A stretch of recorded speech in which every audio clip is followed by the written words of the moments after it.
Yeah, what is up? This is Roger, that episode 21 with special guest, Niles Abston. What's up? Hell yeah, man. We're here at the House of Lagoon.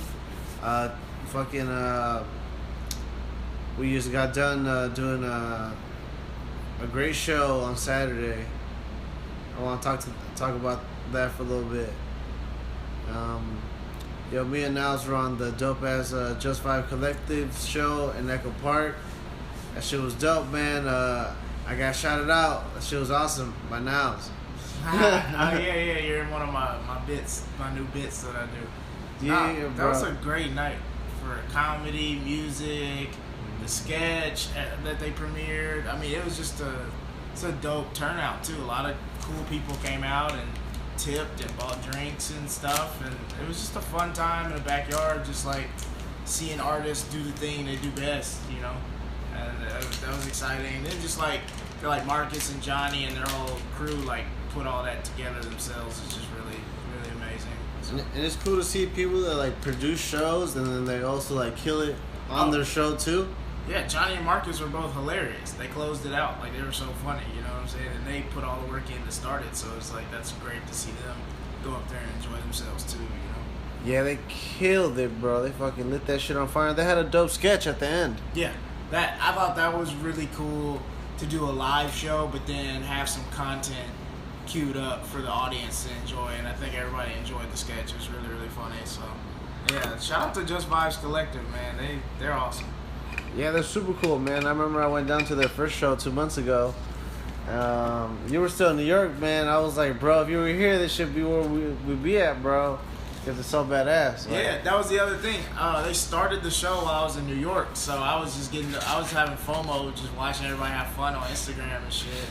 It was fun as fuck, bro. Just like how you saw this Saturday. Yeah, so I'm just like, damn, I wish I had been here for the other two. Because last Saturday night was just great. Oh, the last one that we were at, bro, we had to leave early, bro, because Darren peed himself. He peed on himself? Yeah, bro. I didn't know that's why we left early, but, like, they were just like, we're going. And I was like, all right.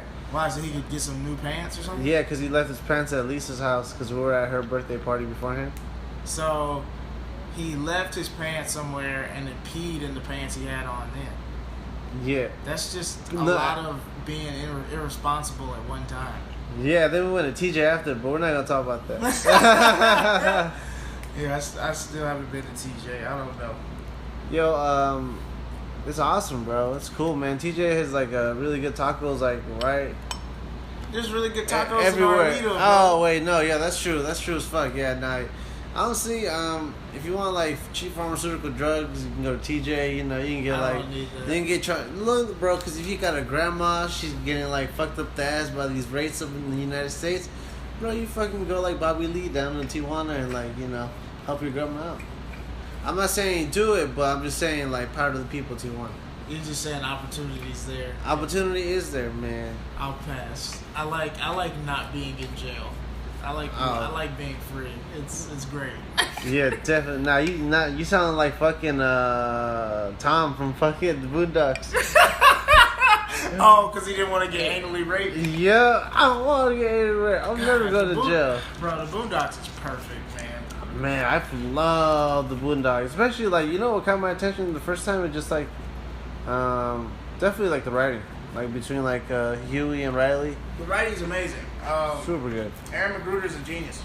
Mm-hmm. He's a genius, and it's just like he created this show that's just so dope. Like, I'm excited that they're bringing it back to HBO for 2 seasons. That should be fun. I want to write for it, so hey, Aaron, HBO, Boondocks, y'all listening? Hit a nigga up. Hit my line. I wrote my own episode of the Boondocks, so hire me. It's funny as fuck too, man. It's really good. And then I saw like a lot of the comments on Twitter saying that like, yo, this Boondocks spec script by Niles Abston, like, yo, this shit is like exactly what I think Boondocks. Yeah. Right. A lot of people said like they can see my episode being a real episode. Yeah, definitely. Like, I know one of the comments was like, "Yo, I can vividly see like these people saying these lines." Right. That's how good you were like writing for those characters. I just watched the show too much, man. I love the show so much. I know every episode like word for word. crazy. But yeah, hey, Boondocks, if y'all listening, hey man, I'm rep by Fourth Management. Hit my manager Justin up. Just hit him up. I'm ready to go. Yeah. Fucking. Where can they follow you at on Instagram? And what's your email? At the Niles Abston Show. Yeah. So hit me there or hit my email nilesabstoncomedy@gmail.com. I know somebody's hearing this, man. You can get this to Aaron Magruder. He really did write a great spec script. Like, do yourself a favor, go on. Where can they find on your Twitter? Yeah, on my Twitter. Yeah. Niles100 is my Twitter. Niles100. Go read his Boondock spec script. It's really good. I've had the pleasure of reading Niles' movie script, and that's fire as fuck. Thank you. It's very cool. That's coming out. That's in the works. It's in the works. It's in the works, man. Niles over here killing it. Just got signed. What's with it? Just got signed, bro. I don't even know. I'm trying to like make it normal. You know what I'm saying? It's dope. Like I got a manager. That's amazing, bro. You've accomplished what you wanted for a long time. Yeah. You told me that earlier this week or last week. I've been wanting to have a manager for my writing and comedy since I was like 20. So it's just crazy. Like 24, 4 years in, like to get that, it's a real blessing. So hopefully, some things can start happening so I can quit this bullshit job. You know what I'm saying? Oh yeah, exactly, bro. Fuck a job, bro. You should be fucking writing full time. A job, dog. Like I want to go up there and quit tomorrow, but I can't. I got bills I gotta pay, bro. Damn. It's a dilemma, dude. It's just like you can right now I'm doing well financially. I eat every day, all this kind of shit, but I don't have as much time to create as I usually do. Or I could give that up and struggle, but then I'm creating a bunch of shit. You know what I'm saying? Yeah, it's like until we make it, then we can't have both. You know, we can't not struggle and also fucking crazy. I'm not struggling right now. I'm doing great. Yeah, you got a great job. You know, they hook it up with lunch. I'm doing really well. Great, but it's just like I've really only had time just to do stand up. You know what I'm saying? I haven't really had time to write and sketch and everything like that. So. But you've been writing. I see you out the crib, fucking laying it down. Cause that's how you fucking got noticed, bro. Cause one day I saw you were like, that's literally the only day I've really written since I've been in this apartment. And then you wrote gold, bro. That's you fucking crazy. Gold. Yeah, that's the thing I wrote that day when I was really high. We were just sitting here in the living room. Mm-hmm. That's what got me rep. The manager saw that. That's what made him want to sign me. So I'm just like, I had one free day to sit down and write in this bitch, and that's what got me signed. I need to be writing fucking every day. I be shitting out $1 million ideas, bitches. Dog, the one day that's literally the only day I've really sat down and wrote since I've been here in this apartment. Cause I've been busy working and everything, and that was literally right before I started my job, and I wrote that, and that's what got me rep. So I'm just like, dog, I need to quit my job and just write every day and struggle. Nah, you don't want to struggle too much, bro. Not too much. If you do, bro, you gotta hop on this fucking EBT, bro. God bless Uncle Sam right now. Can I get EBT at 24? Yeah, you can get EBT. You can get fuck, bro. Brandon Bricks is like, bro, I lie on my shit, bro. I just tell him I'm homeless. Oh my god.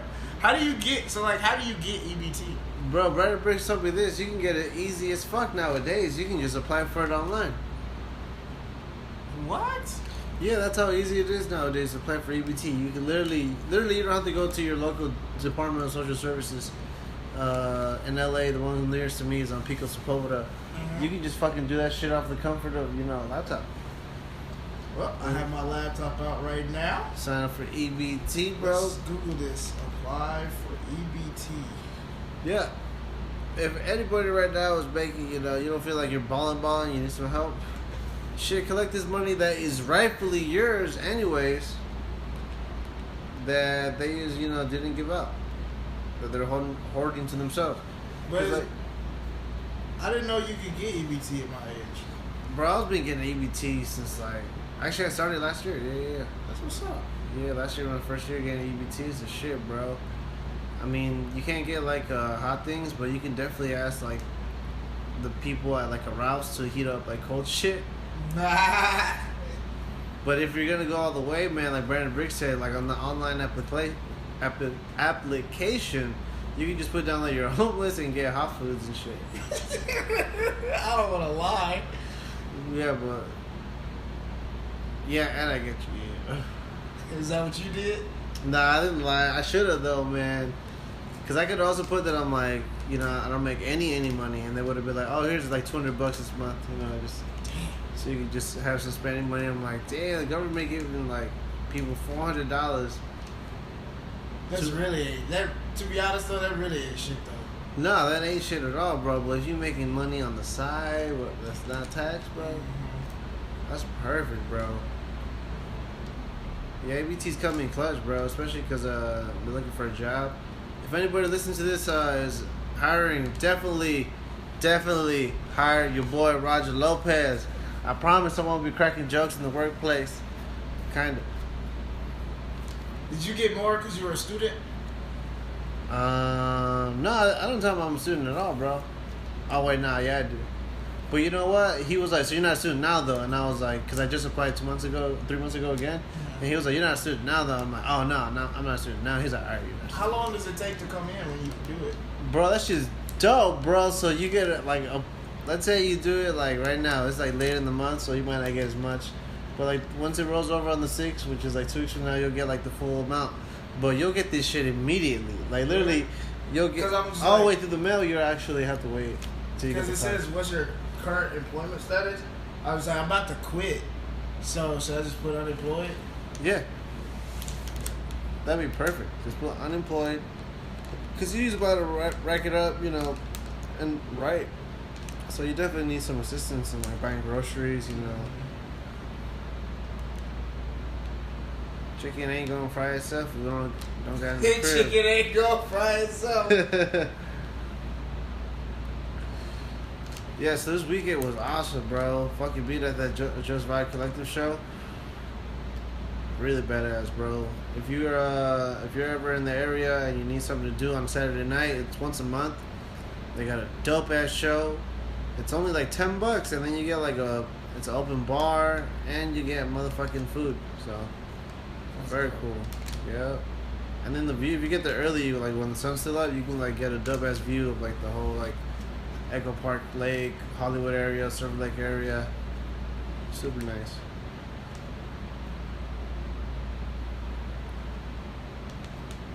On another note, bro.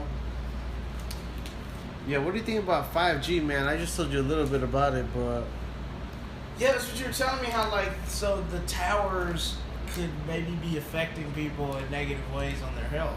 Yeah, definitely. There's been a lot of research being done about that, man. It doesn't surprise me, because it's just like when you think about it, when have rich people ever been like, hey, let's do stuff for the good of the people and make sure everybody's healthy? No, they're going to do whatever it takes to make a quick buck and make a lot of those quick bucks. So that usually means cutting corners on things, and that usually means not following certain protocols and people getting hurt before some kind of like code or code of conduct or something is said, and then they have to change their practices. You know what I'm saying? Because like I'm seeing that in the cannabis community. Like they found out this edible company, right? They're putting out edibles that had crushed up Xanax in them. Damn. I can't remember the company.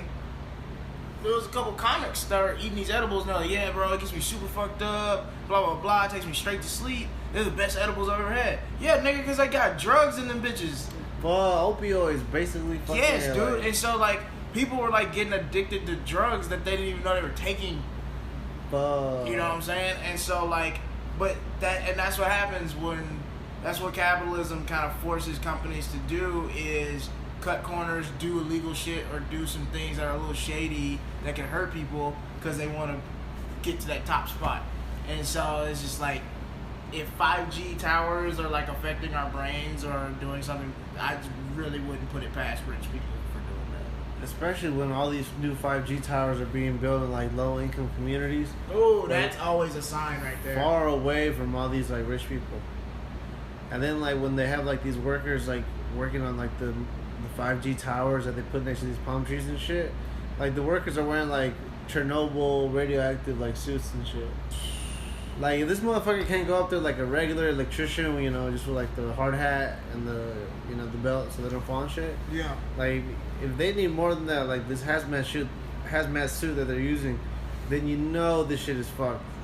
It's completely fucked. We might get like a little bit faster connection, but is it worth like all these people getting all these illnesses from 5G? That reminds me of what was the fucking thing I was gonna say? I forgot, man. I remember. You forgot? I forgot. I made the realization. I forgot. I remember in chemistry though. My chemistry teacher, he was like, "Yo, man, there's like a bunch of different fucking, like, just codes just going around like the whole world. Like everybody's just getting beamed through like information and shit, like all day, every day." Yeah. Because of like signals and shit through like our phones, everything like that. Yeah. Like just constant, like TV, radio, everything. And then like he was making the point that doesn't cause like any illnesses. But I'm like, man, how do we really know that though? You know? Right. That like all this data basically just zapping through our bodies like like in and out isn't causing like any like, you know, fucked up mutations. What? Who knows though, bro? Who knows? Wow. Whatever. That kind of freaks me out, bro. Like, I don't know. There's a lot of things just in this world that like rich people could just like fix and they don't, and a lot of times they're like the problem. And so that shit is just kind of nerve wracking sometimes to even have to like think about stuff like that. It sucks. Yeah, it definitely sucks. That's why some people get like aluminum and puts that shit like in Breaking Bad, like the. No, in Better Call Saul, like the lawyer's brother, he like went crazy like that. He's really? like, yeah, like I can't have cell phones around me, like the electric. Yeah, I don't want to get like that. Bro. Yeah, that's weird. That's so weird. On the light side of that, like on the Tinfoil Hat podcast, like their comedy shows, like people are starting to bring like metal tinfoil hats and wearing them at the shows. That shit's fucking dope. That's Sam Tripoli, right? Yeah, Sam Tripoli, Eddie Bravo, and Xavier. I met Sam Tripoli at the Improv. He was really nice. Cause he's the reason I had a tweet go viral. Mm-hmm. And he was one of the reasons why it went viral because he retweeted it. And like I told him about it. He's like, "Oh yeah, dude, that was really funny." So like that was kind of cool that Sam Tripoli recognized my tweet and everything. That's awesome. He's pretty funny to me. He's a good stand-up, crazy bro. Dude. He's a good stand-up, like legit. I saw him do his Comedy Chaos show. He opens it up. Yeah. And he's a really good That's at the store, stand-up. right? Yeah. Like he sells it out. Like he's been doing like 25, like at least like it's probably like 35 shows there now. Wow. Under that Comedy Chaos. That's crazy. Yeah, he's doing really well. And then I bought his album actually, his stand-up special. Okay. Yeah, I like Back in comics December. that like independently put out their specials and things like that, you know? Yeah, bro, he put it out on Venmo. No, not Venmo. On Venmo? What was it? Vimeo. He put it out on Vimeo for like, I think it was like $3, $4. It was That's sweet. dope. Yeah, this nigga said he put it on Venmo. That's hilarious. But I do get actually confused on my iPad. That's funny you said that. The Venmo and Vimeo apps look exactly the same. It's just like a blue V, and it's just the font's a little different. So like I've clicked to go Venmo somebody. I've definitely clicked the Vimeo app by accident. So that is funny that you said that. That's funny. I don't even have either app, bro. I just know the names confuse me, like the Vimeo and the Venmo. Mm-hmm. It's like the man. I forgot we were smoking weed, man. This is our third blunt. Great blunt, but what was the? Not Vimeo, not Venmo. Fuck. What were we talking about? Terrible hosting. You high as fuck. For terrible hosting. Oh my gosh. I hope everybody else is smoking just as much as me. You ain't shit, Roger, bro. But I'm talking about. What were we talking about? You high as shit. Yeah, bro. It was like a Venmo and no. Vimeo, bro. No. I know Vimeo and Venmo are not the same, but they look the same on the app, right? Right. And then, so I was gonna say, this is what I was gonna say. I thought about it. All right. So you know what's the combination of Vimeo and Venmo? What's that? Patreon. Why you say that? Because Patreon is a spot where you pay the person to give you content. Oh. So Sam Tripoli has a Patreon where he'll do like special shows just for like those fans that like pay like $10 a month or whatever the fuck. Okay. And then that's like kind of like Venmo and Vimeo. Damn, bro, they used to combine it and call it Patreon. I fuck with Patreon. We got a Planet Blak Patreon that more people need to give us money. Oh yeah, support the Planet Blak Patreon. It's fucking badass, man. The trailer is amazing. It was like to me it felt like more than a trailer, bro. It was like a whole like you guys did like a great job. Like Yeah. No, I'm excited. We're about to make some more of it. Yeah, we got a new dope writer that's joining us, Josiah Johnson. Dude was hilarious, man. He had his own show on Comedy Central called Legends of Chamberlain Heights. Really funny cartoon, and so he's gonna help us out on Planet Blak and like give us some tips, pointers, some jokes. So I'm excited about that. I'm excited just about everything that we're doing with it. And Chaz, our animator, he's ready to get back to work and everything. So I can't wait for more stuff to get made. It's about to be awesome, man. Stay tuned because Planet Blak is gonna be everywhere soon. That's gonna be the shit. I hope so, bro. Yeah, it's coming up, bro. It's coming up. I really hope so. Not to spoil anything, but you know, Good Niles' roommate got something in the works, so stay tuned, man. Hell yeah. Fucking really cool. I'm a big fan, man. A lot of people really, they fuck with the character. You know, thankfully you gave me of myself. Yeah, Roger Lopez. Smoking Roger a blunt. Lopez. Yeah, they're like, yo, this is dope as fuck. Yeah, it's like, the artwork for the podcast, which I think is so cool. So Yeah, that's cool how we kind of we're using it for a lot of different things. It fits perfectly too, because I'm smoking a blunt right now. That you are. Yeah, yeah. Man, it's just I don't know, man. It's weird where ideas come from. You know what I'm saying? Like I got that idea smoking weed, chilling, you know. And so it's just funny how you see like these movies and shows and other just artistic projects that end up being like award-winning things or big things, and they probably just started from somebody just literally like smoking weed at home. Like that's crazy to me, dude. That's at least like 50% of all great Academy Award-winning ideas. Right. Just like some dude is like, yeah. Cause like Titanic. Cause I was thinking like take stand-up for instance. You're basically trying to get a group of people to laugh at something you thought in your head was funny. Yep. Right? And you're structuring it in a way to kind of catch them off guard, to communicate it to them. And like it's just crazy. Like you can end up making a bunch of money off something you just thought of on the toilet at like 3 a.m. Yeah. Like that, it's just I don't know. Comedy and creation and art is just it's the weirdest thing in the world. How something can just start off as this like inquiry or just small idea in your head, and then whenever you actually do it or say it, it becomes this thing that people enjoy and maybe even enjoy so much they want to pay for it. And I think that's just a powerful thing. And then also I think it's like a responsibility too to like put out good shit, but also shit that's like meaningful, you know? Yes, things that are like relative to you, that are unique and right. From your perspective. Right.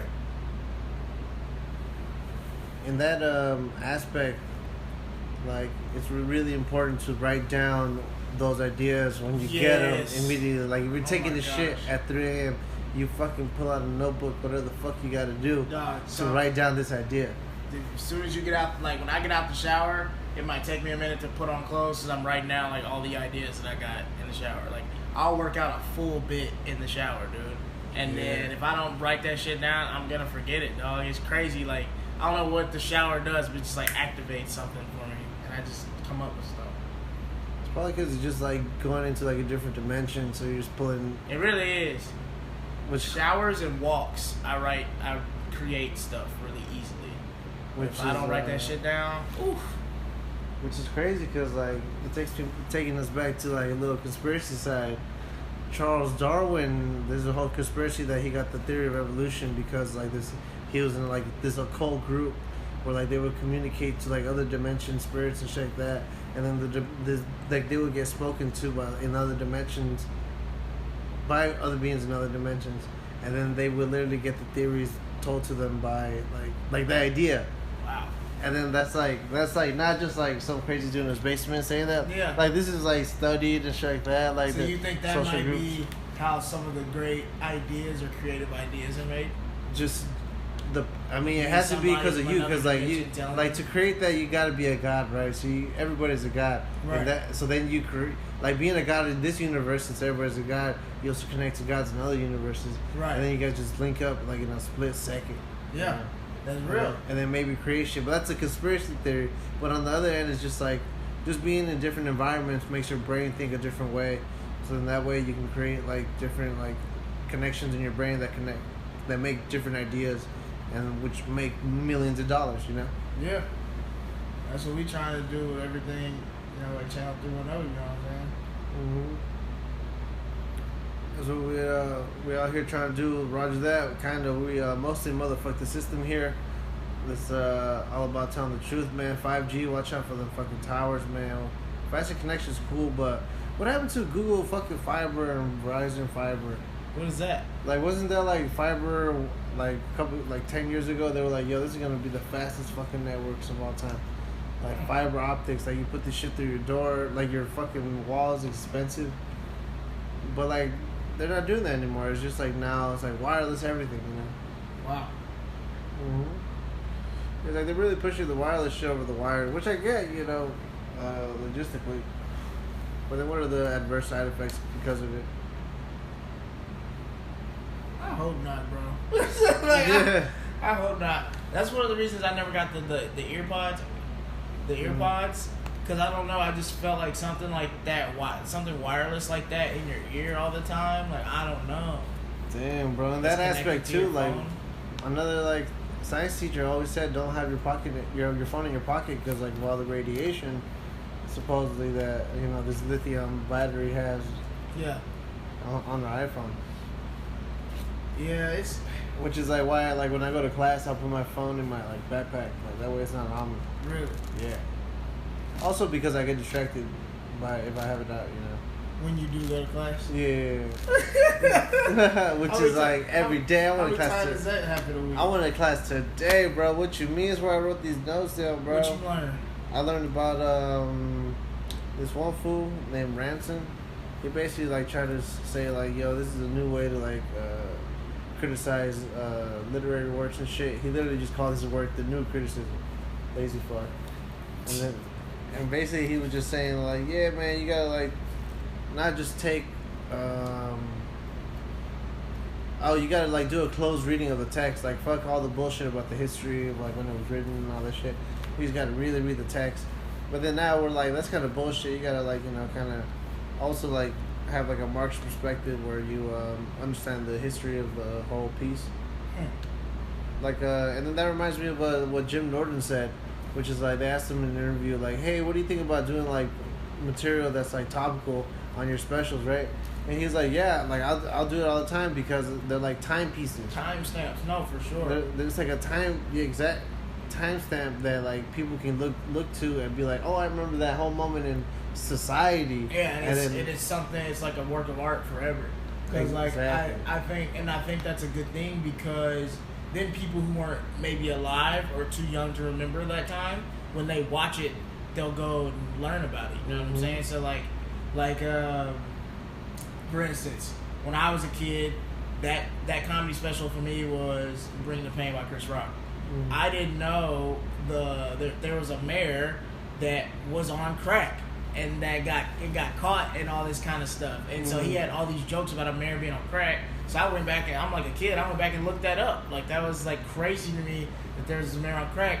And then like people were fighting for him to keep his job. And then the famous Chris Rock bit is that no, this mayor on crack shouldn't keep his job. If you worked at McDonald's and you did crack, they'd fire you that day. You know what I'm saying? Like they wouldn't let you keep your job at McDonald's if you were on crack. So why should he be able to keep his job as a mayor if he's on crack?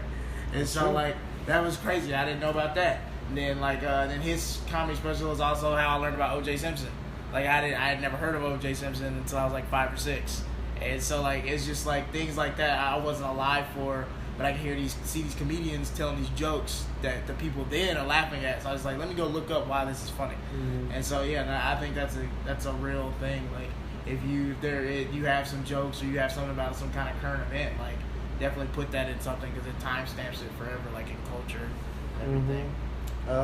Yeah, Carlin does it a lot. Like he was like super topical, like throughout every century, and his stuff every stands like the decade. test of time for sure.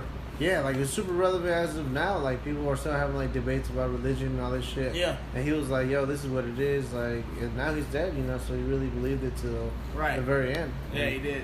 Yeah, he was like scheduled to like perform in Las Vegas, like later on that month of June when he died. What year did he die? 2008.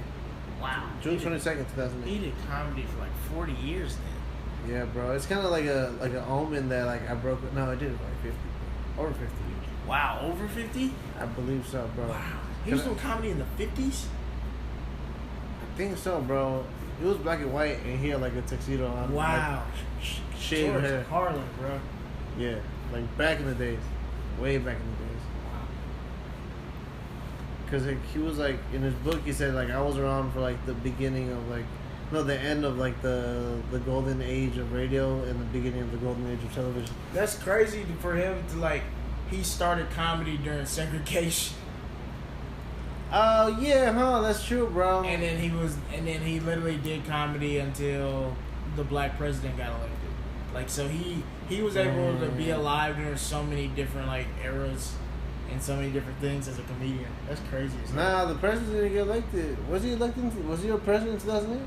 He got elected in 2008. So it's just like he got to like in November though? I wonder if he got to live to see that. I don't think so. What is that in November? Well, he knew about Obama at least. He definitely did. He probably had like a feeling like, yo, this is gonna be sweet. That's crazy as hell though. Mm-hmm. I always think about that. Like our grandparents, your grandparents aren't from America, are they? Nah, they Mexico, bro. Okay, represented still out there. But it's just like so. My grandparents, for instance, were obviously alive during like the civil rights movement when like Martin Luther King got killed and all these different things, and like you couldn't drink in certain water fountains. But then now they live in a time where like we have iPhones and I can walk down the street holding a white girl's hand and nobody will say anything. Mm-hmm. So it's just weird how like the world has changed so much during their lifetime. So I wonder what it's like to live like that. It must be like, you know, eye-opening every so often. And it might be triggering as well because like I feel like a lot of things can like trigger like being alive in the 50s and 60s and seeing America like it was then, and then things happen now like with Trump and like people who are like hateful and stuff, and it probably makes them think like, oh, shit's not really that much different. It's just like on the outer surface a lot of things are different. But it's just weird, I feel like, to be like for someone to go from drinking in a colored water fountain to now having an iPhone, that's really weird.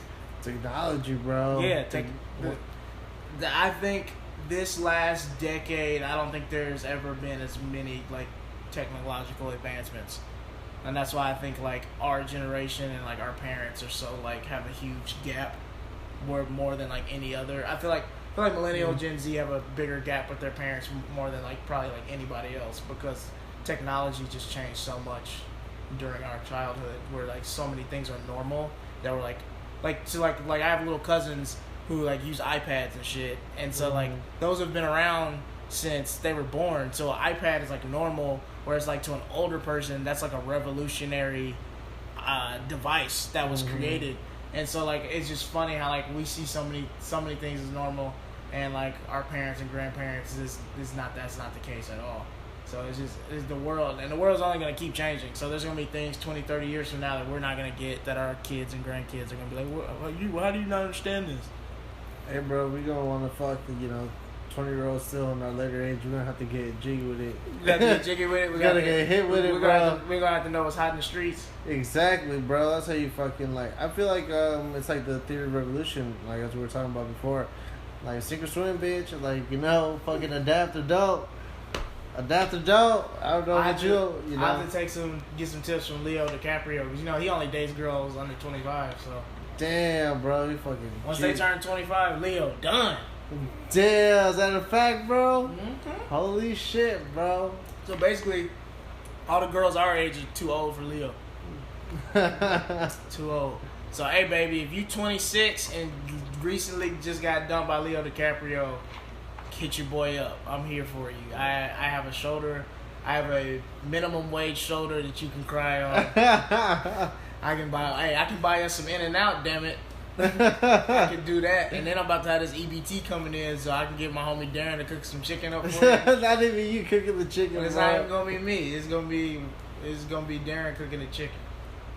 So that's if you just turned 26 and you need some love, hit your boy up. That's fucking hilarious, bro. Leonardo DiCaprio is a G, bro. I've never heard any superstar like have that kind of rule, bro. Where they're like, yeah. Dude, I mean, he's Leo, bro. Like, Titanic. Yeah, that's true, huh? He's one of the biggest movie stars there ever was, and probably ever will be. You know?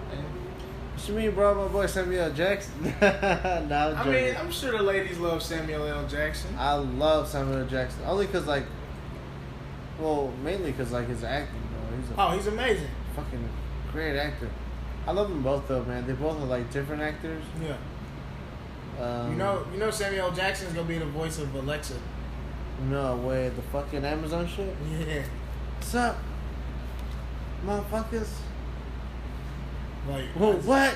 Instead of Alexa saying, can you repeat that one more time? He's over here saying, what? No, I really want to buy one. And I don't believe in that device shit. I don't like that. Where you can talk to it and it talks back to you. I don't like that. Oh, yeah, because they're always listening. And that's the thing. It's always listening to you, and it's like, it's kind of forming an algorithm by the conversations that happen in your house. Mm-hmm. I don't like that at all. But if it had Samuel L. Jackson's voice on it, it might bend the rules. Damn, bro. That's exactly what the developers thought over at HQ. They were like, yo, man, we got to infiltrate more. And then they're like, yo, let's call Samuel Jackson. Yeah. What? I'm not down. But look at this fat check. Shit, Bezos say less. Honestly, I'm kind of down for it. Because it'd just be sweet to have his voice in the crib, bro. Samuel Jackson, what's the weather today? Oh, man, it's motherfucking 76 degrees outside. Shit. So wear some motherfucking shorts and a motherfucking t-shirt. Have a good motherfucking day.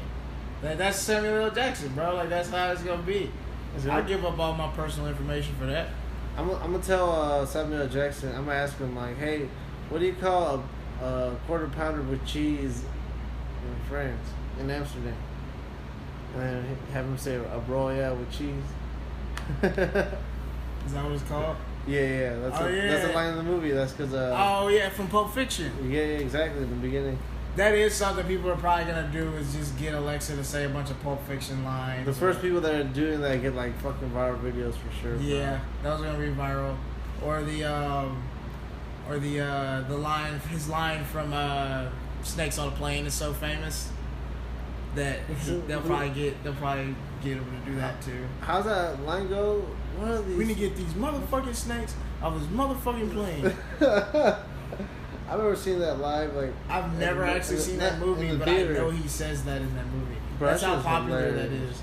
It's super. Like, the movie is like whatever, but it's kind of just fun to watch. It's not a good movie at all. No, bro, it's just like Samuel Jackson, bro. I don't think there's ever a movie that I've seen him in that's been bad. Like, it's because he's such a good actor, bro. I almost met him. You know how good he was in Training Day? Samuel Jackson's not in Training Day. I know that's fucking. What the fuck? All great black actors don't look alike. I'm fucking with you, bro. It's a joke, man. In fact, Snakes on a Plane was a $26 million box office bomb. Holy shit. Oh, never mind. I read it wrong. I thought the budget was $62 million. They made 36. So they made $26 million. So they made $26 million, which really isn't that great. It's not bad, for it to be a terrible movie and still make $60 million in the box office. And I think that really is all because of Samuel L. Jackson. Hell yeah, bro. I wonder how much they paid him to be in this. Oh, millions and millions, bro. They must have paid this for millions of dollars. Somebody's review for Snakes on a Plane. True to its title, Snakes on a Plane doesn't offer much beyond its basic plot point, but that there's snakes on a plane. Yeah, which is dope as fuck, bro, because then you get to see snakes in fact, this line is so popular in this movie There's videos that literally say snakes on a plane, the line. Boo, that review, they just talking shit, bro. This Snakes on a Plane is a great movie, bro. You say you haven't seen it? I know, I saw it live when I was like fucking like in middle school, bro. You were in middle school, you didn't know what good was. I know, that's the point though, man. Like, this movie is just like a not a film to be taken seriously, of course, but it's cool to see like snakes on a plane, bro. Like, literally, snakes on the plane is biting these people and shit. There's like one scene where like this dude is like fucking this chick, and then they're fucking in the bathroom, right? Yeah, and then like his dick gets bitten off by like snakes, fucking like by snakes, but bites his dick off, and like the chick, like her titty gets like bit by like her nipple gets bit by a snake. Yeah, it's just crazy shit to see that, This is so stupid. After witnessing a brutal murder instigated by California-based gang boss Eddie Kim on U.S. prosecutor Daniel Hayes in Hawaii, Sean Jones is escorted by FBI agents Neville Flynn and John Sanders on a 747 to testify in a trial against Kim in Los Angeles. Despite increased security for the flight, Kim arranges for a time-release crate full of venomous snakes to be placed in the cargo hold in an attempt to bring down the plane before it reaches LAX. What drugs were you doing when you wrote this shit? Is what I want to know. Bro, I don't know, bro. That sounds like they were just faded, bro. Mr. Sebastian Gutierrez. Oh, shit. What is he, bro? He sounds French? He's a writer. Nah, he's from Venezuela. Oh, Latino motherfucker. Hey, that's what I'm talking about, bro. And you know how many, like... David D'Alessandro. He was part of writing it. That's cool as fuck, bro. I didn't know Latinos made that great film. They made a film. That made $26 million was SML, bro. Hey, no, Samuel L. Jackson. SLJ. That's all Samuel L. Jackson right there. Hey, bro, I fuck with it. Whatever. Yeah, I love his movies, bro. Like Mace Windu, bro. He was Mace Windu. Oh, Mace Windu that's a classic, bro. They should have made a Mace Windu movie. They should have made a Mace Windu movie. Motherfuckers missed the boat, bro. My boy's looking a little older now. They made him look too old in Django, man. She's, breaking my heart. Dog, Samuel L. Jackson in Django is one of the funniest performances ever. Like, that is funny. Him walking outside and looking at Jamie Foxx on that horse and freaking out. And he's like, who's that nigga on that nag? Dog, that is the funniest shit ever. Him playing that old black slave. Oh my god, dude. What was his name? Steven or something like that? That was the funniest shit I've ever seen in my life. Samuel L. Jackson is so fucking talented. It's not even funny. So talented, bro. Like, he can play so many different characters, and he can be funny, he can be serious. Mm-hmm. He's amazing. I remember in my college English class, we had to study this play. I don't know if it was a play or a short story or something, but the short story is really old, and so somebody made like a film of it in the 70s, mm-hmm. and Samuel L. Jackson is in the movie as one of like the black dudes that like worked on the plantation, but he didn't have any lines.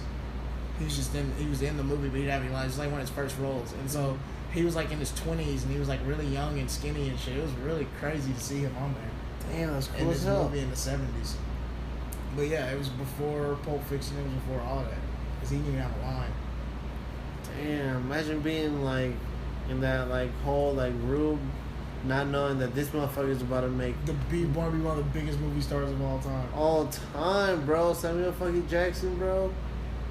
Mace Windu. Shit. What's his name in Pulp Fiction, bro? I forget. Damn, what is his name in Pulp Fiction?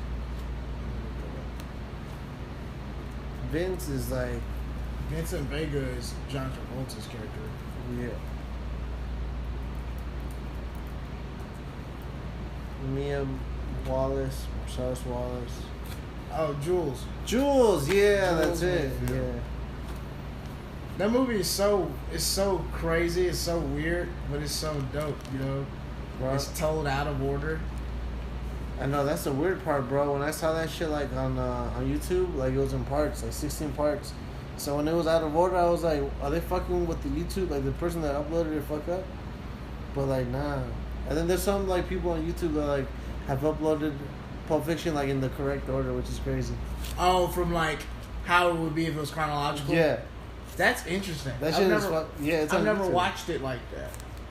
It's cool, man. I think I have watched the whole thing like that once, or if not, watched like a good majority of it. I want to do that because basically it's the end at the beginning, the middle stays in the middle, but then the beginning's at the end. Exactly. And so that'd be interesting to do that. But I see why he did it, because a lot of the cinematic parts of the film, like the action and craziness, are at the end of the movie. Mm-hmm. And so, like, to spread that out, he made it non-linear, which is very interesting. Super interesting, because then, like, you can, like, watch it the second time and kind of, like, pick up parts of, like, oh, this is going to happen later on in the movie. Right. And this storyline is going to be like this and all this shit. I'd love to make a movie like that, that's out of order. Mm-hmm. And put it out like that. Memento. Well, actually, I am doing that. What the fuck am I talking about? I have a movie that's in post right now that is told non-linear. Hey, that's cool as fuck. Yeah. Yeah, actually, and it's funny, like, the movie was going linear, and then I watched Pulp Fiction one day, and I was like, yo, let's re-edit the movie. I'm being dead serious. I thought, like, we moved scenes around, and we moved stuff from the end to the beginning, and we moved all of it around, and I think it makes more sense out of order. Wow, that's and cool. So it's funny that it's funny how you just forget stuff you're working on. But that's awesome. I definitely want to watch that, and then be I can't wait. It's almost done. We put the composer's music in it, and so we're working on that now, and the color is going to be done. So I think we're going to start showing people in December. And we already submitted the movie to like 5 or 6 film festivals, so hopefully we can get in a couple. And so I'm excited to see what happens with that. Like, we've been working on this movie since 2016, so it's been a long process. Literally, I've been working on that movie as long as I've been doing comedy. Damn, cool, man. Yeah, it'll be cool to get like reactions of like the people, right? Because because of the I've seen it so many times that it's just like it doesn't, like, you know what it is. Yeah, like other people are like, oh, this is like this part. So I'm excited for people to see it that like have no idea what it is, don't have any preconceived whatever, don't know anything. So. Mm-hmm. That'd be tight, bro. Yeah, it's called Invite Only. I'm excited for people to see it. Made a whole movie, hour and 10 minutes. Hey, that's awesome, bro. Yeah. Stay tuned for that. Hell yeah. Niles Abston, he's gonna be on the show. He's gonna be doing 15 minutes in the Valley. Pull up, fucking free. Hey, free before 8. So pull up. It's gonna be you, fucking a dope ass lineup in the Valley. It's like a Halloween metal, ska, punk comedy show. That's dope. And the comedy show is like in the patio. It's very cool, man. It's gonna be you, Darren's on that shit, bro. Kill that shit. Sean Cairn's on that. Marcus and Johnny are on that. Yeah. From Just Fast Collective. And then who else is on there? Oh, Albert Escobedo, another goon. Yes, there's gonna be fun 15-minute spots. Definitely catch the homie Niles on that. Do you have any more spots? Anything else to plug? Or do you have anything to plug? Nah. I kind of plugged that for you because I booked it. Like, yeah. I don't really have anything coming up, like, shows-wise. So book me, niggas, if y'all listening to this, they got shows. Book my motherfucking Niles Abston. You can follow him on all social medias. On Twitter at Niles100. On Instagram at The Niles Abston Show. Fuck yeah. Then if you want fucking add him on Facebook, send him a DM. Ladies, what's with it? Oh, ladies, go ahead, hop in them DMs. What's up? Exactly, bro. With that being said, this has been a great Roger That episode. Thank you, Niles, for being on it. Oh, you already know. I'm right across the hall, man. If you ever need me as a guest, as a podcast guest, I'm right across the hall. I appreciate that, bro. Appreciate that. With that being said, Roger That, episode 21 with Niles Abston. Motherfucking System, writing, Samuel Jackson talk. Love that. That's it, bro. Thank you, everybody. Thank you, everybody, for listening. You guys are amazing. Thank you guys so much. Have a great rest of your day.